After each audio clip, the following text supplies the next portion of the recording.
Alright, what is up guys? So we are back here today. Today we are going to be starting a new series. So we're going to be doing some survival craft and survival skills for you guys.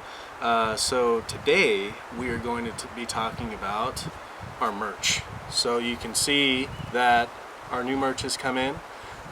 So this is the new trend logo, as you can see here, with some better colors for actual shirt options. Super comfortable. This has been washed twice and hasn't shrunk, and they run true or form to size, is what I would say. So this is an extra large, and it was actually longer. It became longer rather than wider than a large, which is what I was looking for. So super happy about that. So be sure to check out the merch in the links down below. So all that will be in the description down below. Today we are going to be talking about survival guide for the hobo stove or the soda can stove. So what you need is 2 cans, which this is not an ad, by the way. This is just these are the cans that I had lying around, and the reason why I'm doing this is because you can find these in pretty much any public trash can in almost any city anywhere. You can find pop cans, beer cans, whatever, monster cans, whatever you want to use, and these are really super easy, super simple to find. So, or 58 cents, you can go get yourself one at your local grocery store most of the time if they sell them by the can. So first thing that you're going to do is you're going to remove the tabs. So we want to take both tabs off of both of these, and we're going to save them because we're going to use these a little bit later. So second can, removing the tabs and setting them aside and knocking over your other can. So what you're going to do is, so you've got one can that is going to be the stove and one can that is effectively going to be your pot. So the first can, if you've got a knife or something of that nature, which I do, right here, basically you can just cut this in half. You can discard the top part. We're just going to keep the bottom because, you know, having a hole in the top doesn't really make it good for cooking. And I know this isn't good on your knife, but, you know, we work with what we got here. And this is kind of survival craft, and so you're not going to have tin snips or, you know, things like that to be able to, you know, cut these cans open with. So just using your knife, being very careful, practicing blade safety, not cutting towards yourself. And I didn't cut it very straight across, but that's okay. So then it's pretty thin, so you can just kind of tear it off if you don't match up. So yours should look effectively like this. And then this part you can just discard. And then with the second part, I'll give you a close-up here of what you're going to do once I do it. So you're going to kind of make a barn door in the front of this.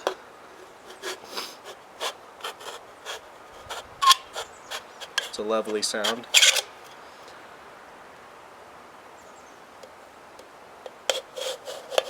And try not to cut yourself, so we don't cut towards ourselves, right guys?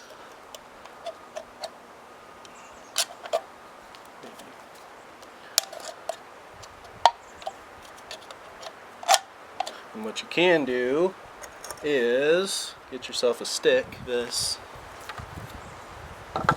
and then you can either put it in through the top so that you kind of have something to push against while you're cutting the center section away, which I probably should have done that first, but you know, it's never going to be perfect.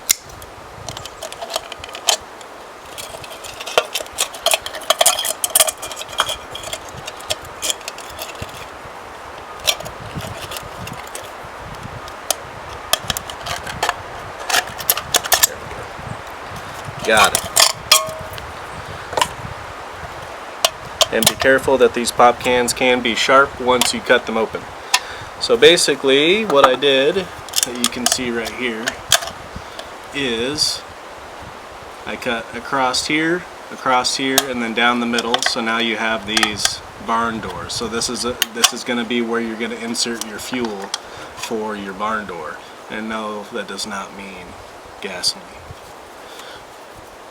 So with this, what you can do is, if you're in the Northwest like we are, we've got tons of firs and pine trees around us. So what I did is I just went and found some of this moss that basically is just that longbeard moss that grows on trees or grows off of branches.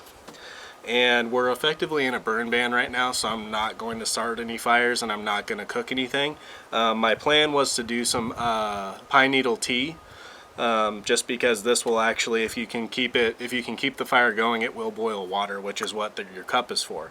But if you take this is good fire starter. So if you kind of just work it and try to open up the fibers as much as possible, then you can just shove everything inside. So grab some little clumps of these, and these do have like pine needles and spider webs and all kinds of good fun stuff in there that will actually burn up as well. And then you can take sticks like the one that we used before, break it off into little pieces, stick it down in there, and then use some sort of lighting. You can use a lighter, you can use I call them clickers, like the long actual like candle ones that have the long stem. Or you can use a flint and steel if you have one of those, or if you're proficient with it. But like I said, we're in a burn ban because we live in Washington State, so we don't want to be starting any more fires. But you can light that and then jam all those little twigs in there, and because these are meant to be stacked, this just sits right on top perfect. If you've got a creek or anything nearby, or even if you get purified water from the grocery store, you can pour it in here. And this, as long as you keep the fire going, will boil water. So now that we finished up with the little cook stove, you might be wondering, hey, what are we using those pull tabs for that you had us set aside? Well, what we're going to do is, you have 2 cans with 2 tabs. Now you have 2 fishing hooks. So what we're going to do is we're going to make a fishing hook out of these, and I'm going to show you how. As best as I can. I haven't done this setup with the cameras before, but I'll try and kind of go slow and go step by step. So what you will need is some dikes or snips and some pliers of some sort, just so that you can grab a hold of it, and there is going to be a portion where you have to twist. So we'll use that really quick. So you're going to be using your dikes, and essentially what you're going to do is this portion right here, we're going to be cutting away. Can't really see, but so right there, snip it, make sure that it actually is free, and you do want to leave some of the round because that acts as like the barb for your hook. And then secondly is we're going to cut straight across right here, which is a little bit harder with these big snips, but I'm just going to go at kind of an angle like this and just pinch it down as best as I can. Okay, so that went all the way through, and then lastly you're going to go through right here.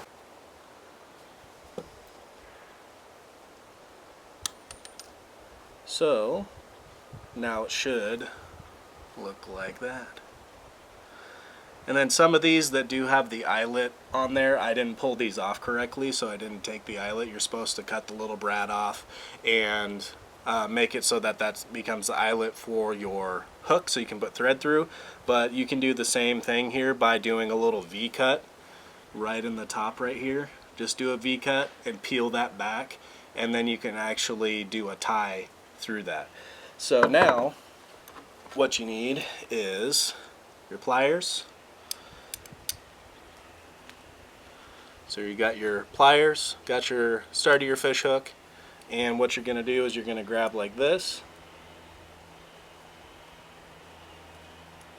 and you're going to, without breaking it, it is going to be tough at first just because it's pretty stiff around the edges. You want to twist this portion back and around, and without.